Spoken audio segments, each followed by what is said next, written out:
மணிமேகலை எப்பவுமே ஒரு அமைதியான பொண்ணு தான். இது மாதிரி கக்கப்பக்க கக்கப்பக்கன்னு அதனால அந்த மணிமேகலை தான் பிடிக்கும். அவங்க இதில் சேர்த்துருங்க, வந்துருங்க நீங்கள் எங்கே இருந்தாலும், எனக்கு ரொம்ப நீங்கள் பிடிக்கும். சேர்ந்து நாங்கள் கூப்பிட்றோம் மணிமேகலைன்றவங்க ஷோவில் நடிக்கணும். எங்கே இருந்தாலும் நாங்கள் பார்க்குறது ரவ நேரம் தான். அந்த ரவ நேரத்துக்கு நீங்கள் பேச கொஞ்சம் ஜாலியாக என்ஜாய் பண்ணுவோம். பிரியங்காவை பற்றி ஒருத்தர் நல்லா வரணும்னா அவங்க வீட்டுக்கு கூத்துட்டு போகணும். அதில் விட்டுட்டு வீகோ நான் தான் பெஸ்ட்டு அப்படின்றது ரொம்ப தவறான செயல். பிரியங்காவோட ஆட்டிடியூட் அவங்க தான் விஜய் டிவி ஓனருங்கிற ரேஞ்சுக்கு அவங்க எல்லாரோட எதுவுமே ஆட்டிடியூடையும். மணிமேகலை எப்பவுமே ஒரு அமைதியான பொண்ணு தான். இது மாதிரி கக்கப்பக்க கக்கப்பக்கன்னு ஓப்பனாக சொல்கிறேனே, இந்த மாதிரி அரை ட்ரெஸ்ஸோ முக்கால் ட்ரெஸ்ஸோ எனக்கு அதெல்லாம் பிரச்சனை கிடையாது. யாராக இருந்தாலும் ஒரு ஒழுக்கமாக டீசெண்டாக நான் அவங்க இவங்களுக்கு முன்னாடி வந்தவங்க, இவங்க அவங்களுக்கு முன்னாடி வந்தவங்க, நீ ஈகோ இல்லாமல் பாகுபாடு இல்லாமல் நான் என்னுடைய சட்டம் தான் டிவியில் செல்லணும் அப்படின்றதெல்லாம் இல்லாமல் நான் எல்லாருமே அந்த பிள்ளையும் பேச வந்த பிள்ளை தான், நம்மளும் அதுக்கடையில் பேச வந்த பிள்ளை தான். அவங்களும் நிரந்தரமாக கரெக்டாக மணிமேகலையும் நல்ல பொண்ணு தான், பிரியங்காவையும் நான் கெட்ட பிள்ளைன்னு சொல்ல மாட்டேன். யாராக இருந்தாலும் அது ஒரு பொண்ணு, நீ ஒரு பொண்ணு, கரெக்டாக நடந்துக்கிறணும், விட்டு கொடுத்து போகணும். ஒரு இதில் ஒரு நிகழ்ச்சியில் நம்ம நிற்கிறோன்னு சொன்னால் நம்ம ரெண்டு பெண்களும் கை கோர்த்தா தான் அந்த நிகழ்ச்சி சரியாக வரும். நம்ம பாட்டுக்கு இல்லை நம்ம தான் இதில் ஈகோவாக இருக்கணும், நம்ம தான் இதில் கீழ்த்தரமாக ஆக்கிடணும் அப்படின்னு யாரையும் நினைக்கக்கூடாது. யாருமே அதில் நிரந்தரமாக இருக்க முடியாது. அதனால அந்த மணிமேகலை தான் பிடிக்கும். அவங்க இதில் சேர்த்துருங்க, வந்துருங்க நீங்கள் எங்கே இருந்தாலும், எனக்கு ரொம்ப நீங்கள் பிடிக்கும். உங்கள் நகைச்சுவை எனக்கு ரொம்ப, உங்கள் பேச்சு ரொம்ப பிடிக்கும். இப்போ அவங்க ஷோ விட்டு வெளியே வந்துட்டாங்க. இனிமேல் ஷோ பார்ப்பீங்களா? வந்துட்டாங்க. இனிமேல் வர எபிசோட்லாம் வரமாட்டாங்க. அதை பற்றி எல்லாரும் சேர்ந்து நாங்கள் கூப்பிட்றோம் மணிமேகலைன்றவங்க ஷோவில் நடிக்கணும். எங்கே இருந்தாலும் நாங்கள் பார்க்குறது ரவ நேரம் தான். அந்த ரவ நேரத்துக்கு நீங்கள் பேச கொஞ்சம் ஜாலியாக என்ஜாய் பண்ணுவோம். எங்களுக்கு டைம் போதும். செஃப் வெங்கடேஷ் பட் போனதுக்கப்புறம் பார்க்கறது கிடையாது. அடிக்கடி இந்த குரேஷிக்காகவும் மணிமேகலை ரக்ஷனுக்காக பார்ப்பேன். இதில் பார்க்கும்போது சில இரிட்டேட்டிங் இருக்கும். சம்டைம்ஸ் பிரியங்காவோட ஆட்டிடியூட் அவங்க தான் விஜய் டிவி ஓனருங்கிற ரேஞ்சுக்கு அவங்க எல்லாரோட எதுவுமே ஆட்டிடியூடையும் பண்ணிக்கிட்டு இருக்காங்க. இப்போ ரீசெண்டாக பார்த்தீங்கன்னா ஆங்கரிங்லேருந்து அவங்க ஒரு பார்ட்டிசிபெண்ட், நம்ம மணிமேகலை இப்போ ரீசெண்டாக சொல்லியிருப்பாங்க, அவங்க ஒரு பார்ட்டிசிபெண்ட்ங்கிறத தாண்டி ஆங்கரிங்லேருந்து அவங்க ஜட்ஜ்மெண்ட் கொடுக்குறதுலேருந்து ஸோ எல்லாமே அவங்க தான் அந்த பேக்ரவுண்டில் அவங்க தான் இருக்கிற மாதிரி விஜய் டிவி அவங்கள கட்டி காப்பாற்றுற மாதிரி அவங்களுடைய இமேஜின் அவங்களே செட் பண்ணியிருக்காங்க. மணிமேகலைன்றவங்க தான் கொஞ்சம் பெஸ்ட்டுன்னு நினைக்கிறேன். ஏன்னா எல்லாத்துலையும் டீசெண்டாக ஒரு கான்செப்டில் கரெக்டாக போயிட்டே இருக்காங்க. எந்த ஒரு குறைபாடு இல்லாமல் அவங்களோட இது எப்பவுமே ஓட்டு, எங்கள் ஓட்டு உண்டு, அதனால எந்த குறை இல்லை. ஆனால் எதாக இருந்தாலும் விட்டு கொடுத்து போகிறது நல்லது. பிரியங்கா பற்றி என்ன நினைக்கிறீங்க? பிரியங்காவை பற்றி ஒருத்தர் நல்லா வரணும்னா அவங்க வீட்டு கொடுத்துட்டு போகணும். அதில் விட்டுட்டு வீகோ நான் தான் பெஸ்ட்டு அப்படின்றது ரொம்ப தவறான செயல்.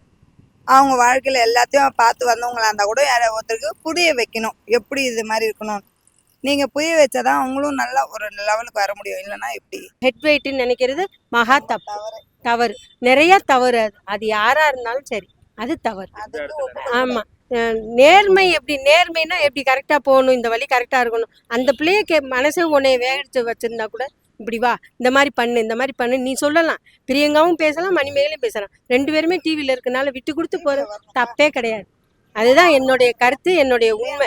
ஆனால் ரெண்டு பேரும் ஒன்று சேரணும்னு எங்களுடைய ஆசை, அவ்வளோதான். அவங்க பிளானிங்கில் புகழில் ரொம்ப டாமினேட் பண்ணுவாங்க. சம்டைம்ஸ் ஏதோ அவங்க தம்பி அப்படிங்கிற ஒரு ரிலேஷனில் அவங்க ரெண்டு பேரும், அந்த இர்ஃபான் யூடியூபர் இர்ஃபானும் அவங்க ரெண்டு பேரும் அவங்க பாண்டிங்கை காட்டுறதுக்காக சிவாங்கி புகழுடைய அந்த பிளட் ரிலேஷன் இருக்கு இல்லையா, அதை இவங்க டாமினேட் பண்ணி பார்ப்பாங்க.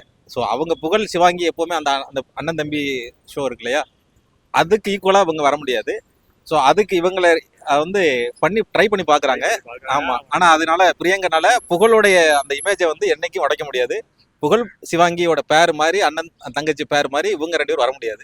அதில் ட்ரை பண்ணி பார்க்கலாம் இவங்க ரெண்டு பேர் மாதிரி வர முடியுமான்னு. ஆனால் பிரியங்காவுக்கு இந்த பிக் பாஸ் ஷோவிலேருந்து இதில் அடிதான். அவங்க தேவையில்லாத வேலை தான் பார்த்துட்டு இருக்காங்க. ஸோ அதில் பிரியங்காவுக்குன்னே இனிமேல் பார்க்கக்கூடாதுங்கிற மாதிரி ஒரு ஷோ மாதிரி ஆகிடுச்சு. இப்போ மணிமேகலாவுக்கும் மேலே மணிமேகலை முன்னாடி பாலா இருக்கும்போது மணிமேகலை பண்ணுறது கொஞ்சம் டல்லாக இருக்கும். இப்போ அவங்க பண்ணுறது நல்லா இருக்கு, பிரியங்கா பண்ணுறது ஓவராக இருக்குது. இப்போ மணிமேகலை எவ்வளவோ தேவையில்ல பெஸ்ட்டு அப்படிங்கிறது அளவுக்கு பிரியங்கா பண்ணிக்கிட்டு இருக்காங்க. இப்போ மணிமேகலை தைரியமாக அவங்கள்ட்ட ஓப்பனாக சொல்லிட்டு வெளியே வந்திருக்காங்க பிரியங்கா கிட்ட. அதை பற்றி என்ன? ஆக்சுவலாக இந்த போல்ட்னஸ் ரொம்ப பாராட்டுறேன். ஏன்னா பிரியங்காவுக்கு விஜய் டிவியில் ரொம்ப பவர் இருந்து தெரிஞ்சுமே இவ்வளவு போல்டாக பேசுறதுலாம் பெரிய விஷயம்.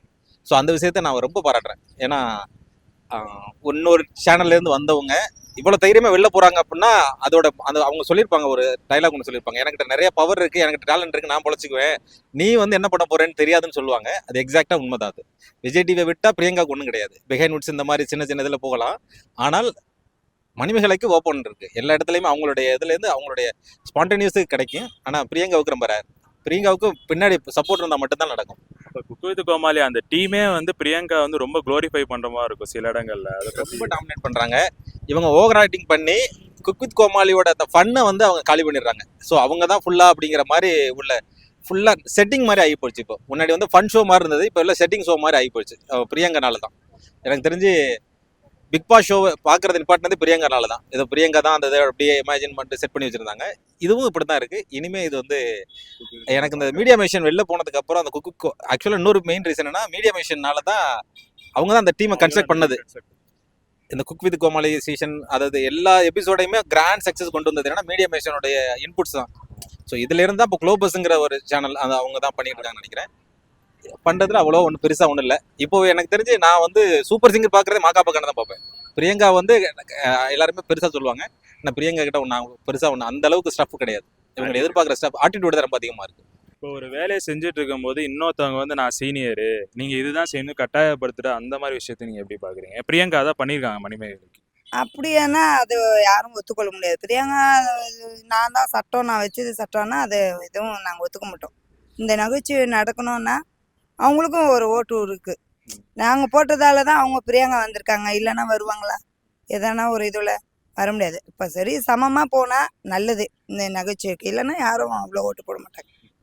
இப்போ வந்து பிரியங்கா அப்படி பண்ணோன்னா மணிமேகலை வந்து அவங்க தலைமையிட்ட போய் ஹெட்டுட்டு தான் போய் சொல்லியிருக்காங்க டீம்ல சொல்லியும் அவங்க வந்து பிரியங்கா பேச்சா கேட்டால் அவங்களுக்கு என்ன பிரச்சனை அந்த மாதிரி பேசியிருக்காங்க. அதை பற்றி என்ன நினைக்கிறேன்? அப்படி பார்த்தா கணக்கு பார்த்தா அது நான் என்ன சொல்கிறதுன்னா, இப்போ அவ்வளோ தூரம் வரைக்கும் போகிறதுக்கு ஒன்றும் இது பெரிய விஷயமே இல்லை. புரியுதுங்களா? அந்த அளவுக்கு போகணுன்னு என்ன பெரிய தலை போகிற காரியமே இல்லை. இது வந்து இது சாதாரண நகைச்சுவை. 4 பேர் மக்கள் 10 பேர் ஓட்டு போடுறது. இப்போ நாங்கள் பார்த்து தான் நீங்கள் எல்லாரும் இது பண்ணணும், ஏன் இந்த ஆள் நல்லவங்க அப்படின்னு.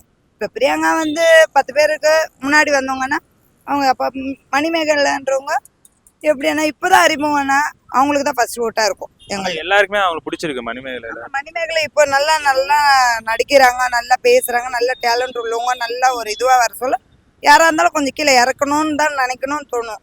அவங்க அப்போ ஏன் அவங்க முன்னுக்கு வரணும் அப்படின்றாங்க. அந்த இதுக்கு விடாதீங்க, ரெண்டுமே சமமாக பாருங்க. மணிமேகலை வந்துட்டு ஒரு என்னதான் அந்த ஷோ வந்து கொஞ்சம் பிரபலமான ஷோ, எல்லாருக்கும் இதுவா இருந்தாலுமே இப்படி ஒரு விஷயம் அவங்களுக்கு நடக்குதுன்னொடனே உடனே வந்து எனக்கு வேணாம் அப்படின்னு சொல்லிட்டு தைரியமா அதை விட்டு வெளியே வந்துட்டாங்க. அந்த மாதிரி பெண்கள், தைரியமான பெண்களை பத்தி நீங்க என்ன? அவங்க போறாங்கன்னா அது அவங்களோட இது மனசு தான் காரணம். நான் விலகிறேன், என்னால் யாருக்கும் எந்த தொந்தரவும் வரக்கூடாது, நான் விலகி இருக்கிறேன் அப்படின்றாங்க. ஆனால் அவங்க வந்து இல்லை இதில் இருந்து பார்த்து போகலாம், எல்லாருக்கும் 4 பேருக்கு தெரியணும், இதை விட்டு கொடுக்கக்கூடாது அப்படின்னு அவங்க நினச்சாங்கன்னா அவங்க இதுக்குள்ளே இருக்கலாம்.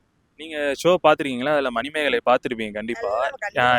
இனிமே வர ஷோல மணிமேகலை இருக்க மாட்டாங்க, அதை பத்தி? அப்படி இருக்க மாட்டாங்கன்னு சொன்னால் நாங்கள் அந்த ஷோவே நாங்கள் பார்க்க மாட்டோம். அதில் எங்களுக்கு வேணும் மெயினாக எல்லாரும் 4 பேர் இருக்கணும், அப்போ பார்க்கணும், அவங்க இருக்கணும், அவ்வளோதான் எங்களோட ஒப்பீனியன். எங்கள் ஓட்டு எல்லாரும் கிடைக்கணும்னா அப்போ பார்க்கலாம். அவங்க இருந்தால் தான் மணிமேகலே இருக்கணும். ஓகேவா? இல்லை, ஃபர்ஸ்ட் ஆஃப் ஆல் வந்து பார்த்தீங்கன்னா அவங்களுக்கு வந்து பிரியங்கா வந்து எப்போவுமே தான் தான் ஃபஸ்ட்டாக இருக்கணும் எல்லாத்துலேயும் அப்படின்னு நினைக்கிறாங்க. பட் இது வந்து அடுத்தவங்களுக்கு வந்து அது ஒரு ஃபீலிங்காக இருக்கும். அதை அவங்க வந்து அதை அவாய்ட் பண்ணுறது பெட்டராக நான் நினைக்கிறேன். அவங்க மட்டும் இல்லை, மணிமேகலை மட்டும் இல்லை, அதுக்கு முன்னாடி நிறைய ஆங்கர்ஸ் வந்து பிரியங்கானால வெளியே போயிருக்காங்க. அதை பற்றி என்ன நினைக்கிறீங்க? அதை நான் என்ன சொல்கிறேன்னா அவங்க எல்லாரோடையும் அவங்க பெஸ்ட்டாக அதை ஹை லெவலில் வரணும்னு அடுத்தவங்களை வந்து டிகிரேட் பண்ணிவிட்டு அவங்க ஹையில் வரணும்னு நினைக்கிறாங்க. இதை வந்து அவாய்ட் பண்ணுறது வந்து எல்லாருக்குமே, எல்லா வர யங்கர்ஸுக்கு வந்து அது கொஞ்சம் பெஸ்ட்டாக இருக்கும்னு நான் நினைக்கிறேன்.